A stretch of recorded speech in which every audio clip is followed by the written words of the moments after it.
जय हिंद दोस्तों।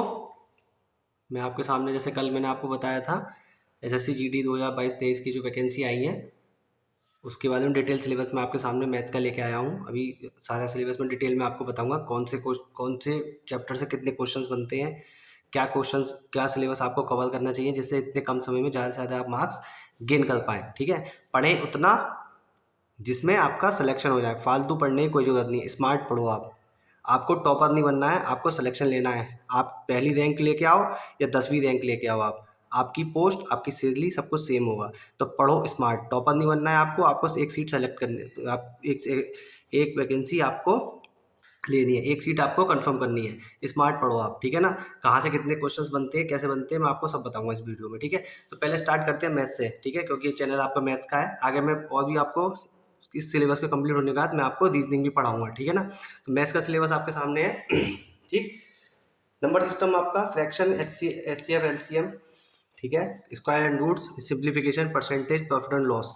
ठीक, अब मैं इन पोर्शंस को जो है मैं अपने तरीके से अपने डिस्क्राइब कर दूंगा इसे। ठीक, कि मुझे जो लगता है कि कौन से चैप्टर्स आपस में लिंक है आपके। ठीक, अब देखो नंबर सिस्टम वगैरह सबके आगे जितने भी नंबर्स लिखे हुए हैं, सारे क्वेश्चन नंबर सिस्टम के आगे एक लिखा है, फ्रैक्शन के आगे एक लिखा है। ठीक, तो ये आपके इसमें से लास्ट ईयर पेपर्स थे आपके, उनमें जो क्वेश्चंस आए हुए थे उनसे मैंने एक डाटा आपका लेके आया हूँ। पास्ट ईयर पेपर्स में लगभग लगभग कितने कितने आपके क्वेश्चंस एक ऑन एन एवरेज पूछे गए थे। ठीक है, तो उसी के बिहाफ पे मैंने नंबर्स को लिखा हुआ है। जैसे नंबर सिस्टम लिखा हुआ है तो एक क्वेश्चन, ठीक, और फ्रैक्शन से एक क्वेश्चन। तो मैं इन चैप्टर्स को जैसे है तो मैं आपको बताता हूँ। जैसे ये मैंने लिखे हुए हैं number system, fraction, HCF, LCM, square and root और सिंप्लीफिकेशन। अब ये आप सिंपली स्क्वायर एंड रूट्स करोगे अगर आप, ठीक, तो इसका सिंप्लीफिकेशन से आपका कवर होएगा। ठीक, ये सारे चैप्टर्स मिलकर आपका सिंप्लीफिकेशन बनाते हैं। आप पुरानी वीडियोस देख लीजिए मेरी, मैंने उसमें आपको बताया है स्टार्टिंग में ही। आपका जो इंट्रोडक्शन मैंने क्लासेस वगैरह रखी थी वो इसलिए रखी थी कि इन चैप्टर से आपके सिंप्लीफिकेशन क्वेश्चंस होते हैं। तो इन सब चैप्टर्स को मैं एक ही मान के चलता हूँ। ठीक, और यहाँ पे आपका लिखो हो परसेंटेज, तो चाहे परसेंटेज हो, प्रॉफिट एंड लॉस हो, एसआई हो, सीआई हो आपका, तो ये परसेंटेज ही आपस में है। ठीक है ना, सारे परसेंटेज से रिलेटेड आपके क्वेश्चन हैं आपके। ठीक है, तो मैं इसे परसेंटेज मानता हूँ। ठीक, ratio and proportion and average है तो ये आपके एक से आपके, मुझे एक तरह से मान के चलता हूँ एक ही है ये। ठीक, फिर उसके बाद टाइम एंड वर्क और टाइम एंड स्पीड। ठीक है, फिर डीआई स्टेटिस्टिक, और डीआई जो है जब आप सिंप्लीफिकेशन और ये चैप्टर्स कर लोगे, सिंप्लीफिकेशन कर लोगे आप और परसेंटेज और एवरेज एंड रेशियो कर लोगे, रेशियो एंड प्रोपोर्शन एवरेज कर लोगे, तो ये तीन क्वेश्चंस आपके यहाँ बन जाएंगे। स्टैटिक्स का एक क्वेश्चन पूछता भी नहीं पूछता है, कोई जरूरी नहीं है उसमें। मीन मीडियम मोड होता है, मीन मीडियम मोड आपको आते ही होंगे, पढ़े भी होंगे और मैं पढ़ा भी दूंगा आगे आपका। ठीक, और मेंसुरेशन आपका थोड़ा चैप्टर्स में एक्स्ट्रा बढ़ जाता है, इसका भी मैं आपको लास्ट में सबसे एंड में आपके क्लासेस कराऊंगा। मेंसुरेशन आपको आज तक बहुत हार्ड लगती होगी, मैं बताऊंगा आपको कि किस तरह से उन फॉर्मूल्स को याद करा जाता है। पाई कौन से फॉर्मूलेस में लगता है और कौन से फॉर्मूलेस में नहीं लगता है, एक बार बताऊंगा, सारी चीज़ें आपको क्लियर हो जाएगी। ठीक है, तो अब यहाँ पे देखिए आप सिंप्लीफिकेशन का यहाँ पे टोटल अगर मैं बात करूँ इसमें, तो यहाँ पे आपके दो, तो इन चैप्टर्स में से ही आपके क्वेश्चंस आएंगे। जब आप ये चैप्टर्स कवर कर लोगे मैथ्स में, ठीक, तो आपका सिंप्लीफिकेशन का चैप्टर होगा। मैंने सिंप्लीफिकेशन का चैप्टर कराने से पहले सारी चीज़ें अब पुरानी वीडियोस में बता रखी हैं, आप एक बार वहाँ जाके प्ले लिस्ट में जाके इन वीडियोस को देख सकते हैं। ठीक, परसेंटेज, प्रॉफिट एंड लॉस, देखिए ये चैप्टर्स मेरे हो चुके हैं, मैंने करा दिए हैं, और जल्दी प्रॉफिट एंड लॉस की लास्ट वीडियो आ जाएगी आपकी। ठीक है, 6 वीडियोस हो चुकी हैं और एक वीडियो दे जाएगी, तो इससे प्रॉफिट एंड लॉस भी आपका कवर हो जाएगा। ठीक, फिर हम आएंगे सीआई एसआई। ठीक है, इसमें पूछता है चक्रवृद्धि ब्याज और साधारण ब्याज के बारे में आपसे पूछता है कि एक ज़्यादातर मोस्टली प्रोबेबल क्वेश्चन जो बनते हैं कि एक कोई धनराशि थी, कोई प्रिंसिपल अमाउंट था जो इतने इतने 4 साल में दुगना हो जाता है, 5 साल में 3 गुना हो जाता है। तो इस टाइप का मोस्ट प्रोबेबल क्वेश्चन यहाँ से बनता है। ठीक, एक क्वेश्चन इस टाइप का आपको मिलेगा। रेशियो एंड प्रोपोर्शन के बारे में आपका है कि अगर ए और बी का रेशो दो रेशो 3 है, बी का सी से सॉरी बी का सी से जो रिलेशन है आपका वो 3:4 है, तो कोई टोटल अमाउंट दे देगा, कोई आपको रन्स दे देगा, तो उसका एवरेज आपसे पूछता है। तो ऐसे बेसिक क्वेश्चंस आते हैं एवरेज आपका। फिर एवरेज से दो क्वेश्चन आपके बनते हैं। टाइम एंड वर्क से आपके दो क्वेश्चन बनते हैं। टाइम एंड वर्क मतलब एक आदमी एक काम को इतने दिन में करता है, बी इतने दिन में करता है, तो वो आपसे पूछता है। टाइम एंड स्पीड में मोस्टली इसमें ट्रेन वाला क्वेश्चन पूछा जाता है, इससे आपका ट्रेन वाला क्वेश्चन पूछा जाता है। इसमें एक क्वेश्चन आप मान के चलें, 2 मैंने लिख रखे हैं, ये ऑन एन एवरेज लिखे हैं मैंने, कभी 1 पूछा है, कभी 2 पूछा है। तो टाइम एंड वर्क में आपका एक क्वेश्चन पूछता है, वो भी ट्रेन वाला पूछता है, ठीक। और टाइम एंड स्पीड में जा सीधे सीधे भी ये क्वेश्चन पूछा गया है, काफ़ी बार पूछा गया है कि कोई व्यक्ति किसी डिस्टेंस को इतनी देर में चलता है, 2 घंटे में चलता है, 3 घंटे, तो वो आपका पूछा जाता है, ठीक। फिर आता है मेंस्ट्रुएशन का चैप्टर। मेंस्ट्रुएशन चैप्टर में आपका पूछा जाता है कि एक सर्कल का एरिया निकालने के लिए, पेरीमीटर निकालने के लिए कौन दे देगा, सिलेंडर के बारे में पूछ लेगा, तो वो उसमें मेंस्ट्रुएशन में आता है। डीआई आपका फिगर वाले क्वेश्चन होते हैं, ठीक है, जिसमें चित्र आपका पूछा जाता है कि कितने कितने कि इसका ए के रेस्पेक्ट में बी ने कितनी इनकम ज़्यादा करी, या पिछले साल जो थी एक कंपनी ने 50,000 बाइक बेची, तो इस साल 25% इंक्रीजमेंट होने के बाद वो कितनी साइकिल आपकी बाइक, मोटरसाइकिल वगैरह कुछ भी देगा, वो बेचेगा इस साल। तो वो इस टाइप के क्वेश्चन पूछे जाते हैं। तो इसमें आपका जब ये सोचिए आप, जब सिंप्लीफिकेशन आपने कर लिया, अगर मैं पिछली अपनी वीडियोस चैनल की बात करूं, तो जो अभी लेटेस्ट आपकी वीडियोस डाली गई है मैंने, पिछले 1 महीने में जो वीडियोस डाली है मैंने, पिछले लास्ट वीक वीडियोस नहीं आई थी क्योंकि फेस्टिवल था, इसलिए मैंने डालनी थी। तो यहाँ पे आपके अगर मैं देखूँ, यहाँ पे 2 क्वेश्चन, ये 2, 4 और 3 कितने हो गए, 7, और 7 के साथ 7 और 3 ये, जिसने ये चैप्टर्स कर लिए परसेंटेज एवरेज तो आपको आता होगा, तो 7 और 3 10 क्वेश्चन तो आप अभी हाल फिलहाल में ही आप 10 क्वेश्चन पे हैं। 20 क्वेश्चन आएंगे, ये पिछले साल पहले आपके 25 क्वेश्चन आते थे, उसके बिहाफ पे है। तो कम से कम अगर आप अभी से अगर चैनल ज्वाइन करते हैं, पिछली वीडियो ज़्यादा चैप्टर्स नहीं हुए हैं, अभी फॉलो, लाइक, शेयर, सब्सक्राइब कीजिए, आप लोगों को तक पहुंचाइए वीडियोस को। तो अगर आप अभी इस पे ज्वाइन करोगे, तो आपके जो अगले चैप्टर्स होने हैं, वो डे बाय डे 15-15, 20-20 मिनट की वीडियोस होंगी मेरी। उन वीडियोस में 7 से 10 क्वेश्चंस आपके हुआ करेंगे, तो उन क्वेश्चंस को आप कर लोगे। उसके अलावा एक भी सवाल बाहर से नहीं आएगा, ये मैं आपको कंफर्म बिल्कुल लिख के दे सकता हूँ मैं।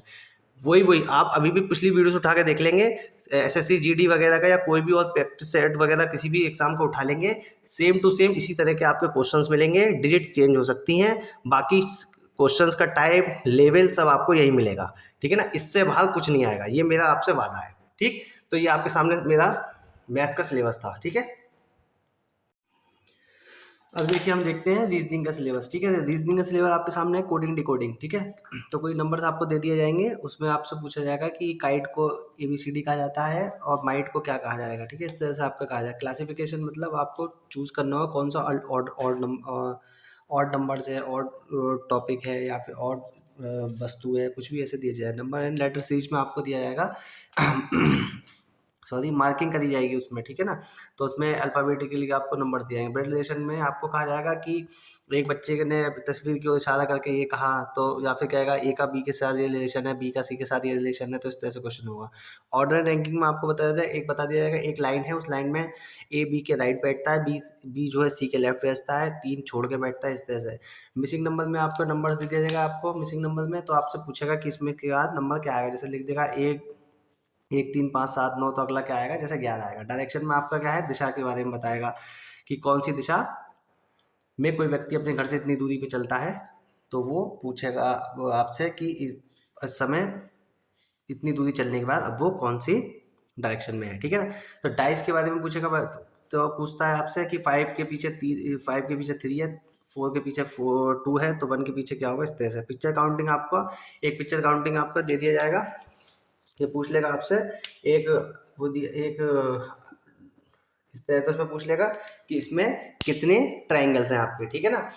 और पिक्चर काउंटिंग में आपके पूछा इमेज पूछ लेगा कि भाई आपको दे दिया होगा, कहीं दिया होगा आपका इस तरह से कि कहीं पे दे दिया होगा ABC, और यहाँ बना देगा आपका इमेज बना देगा। तो इधर की जो इमेज बनेगी ABC की, इस मिरर में क्या बनेगी, तो वो इमेज पूछ लेगा। या फिर वाटर में आपसे पूछ लेगा कि वाटर में इसकी इमेज किस टाइप की बनेगी, ये पूछ लेगा आपका। स्टेटमेंट के बारे में आपका कोई एक स्टेटमेंट दे देगा कि एक ए और बी के मतलब रीजन और कॉज के टाइप से दे देगा कि उस पर कोई स्टेटमेंट दिया होगा, तो उसका कॉज पे क्या फर्क पड़ेगा, कॉज के कारण स्टेटमेंट है, स्टेटमेंट के कारण कॉज है, इस बारे में आपको बताएगा। पेपर कटिंग में आपको दे देगा कि पेपर को फोल्ड करके इतनी बार फोल्ड कराया था, फिर उसमें कट मार देगा, पूछेगा उसे ओपन करने पे क्या इमेज बनेगी।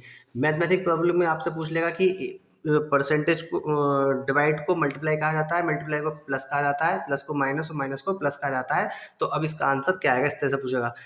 ठीक, तो इस तरह से आपके बारे में पूछा जाएगा। ठीक, और सिटिंग अरेंजमेंट वगैरह, वेन डायग्राम को आपको कहता है कुछ मछली कुत्ते हैं, कुछ कुत्ते बिल्ली हैं और कुछ किताबें कॉपी हैं। इस तरह से आपका पूछ लेगा तो वेन डायग्राम से आपसे पूछा जाएगा, या फिर पूछ लेगा सीधे सीधे वेन डायग्राम देगा तो उसमें पूछ लेगा कि इसमें कौन सी चीज़ नहीं आएगी। ठीक है ना, जैसे कुछ आदमी समझदार है, कुछ समझदार आदमी टीचर्स हैं, तो इस तरह से आपसे पूछ लेगा। तो ये आपका रीजनिंग का सिलेबस है। ठीक, तो इसमें आपका टोटल क्वेश्चन जो नंबर्स आपके 1 2 3 4 5 ऐसे करके लिखे हैं, ये एक क्वेश्चन कोडिंग डिकोडिंग से ज़्यादातर एक क्वेश्चन पूछता है, क्लासिफिकेशन में आपके 3 क्वेश्चन पूछता है। तो ये आपके पास्ट ईयर पेपर्स में जो जो क्वेश्चन आए गए हैं उसका एक ऑन एन एवरेज मैंने निकाल के यहाँ पे आपके सामने दिया गया है। ठीक, तो इसी तरह से आप इसको करें सिलेबस को कवर। ठीक, आपको स्मार्ट पढ़ना है, सिलेक्शन लेना है, ना कि आपको टॉप करना है। ठीक है ना, तो सिलेक्शन लीजिए, आराम से घर पे बैठ के तैयारी कीजिए। यहीं से आपको मैथ्स और रीजनिंग की क्लास में रेगुलर अब आपको कराता रहूँगा। कौन से हर डेली आपको मैथ्स और रीजनिंग क्लासेस आपको मिलती रहेंगी।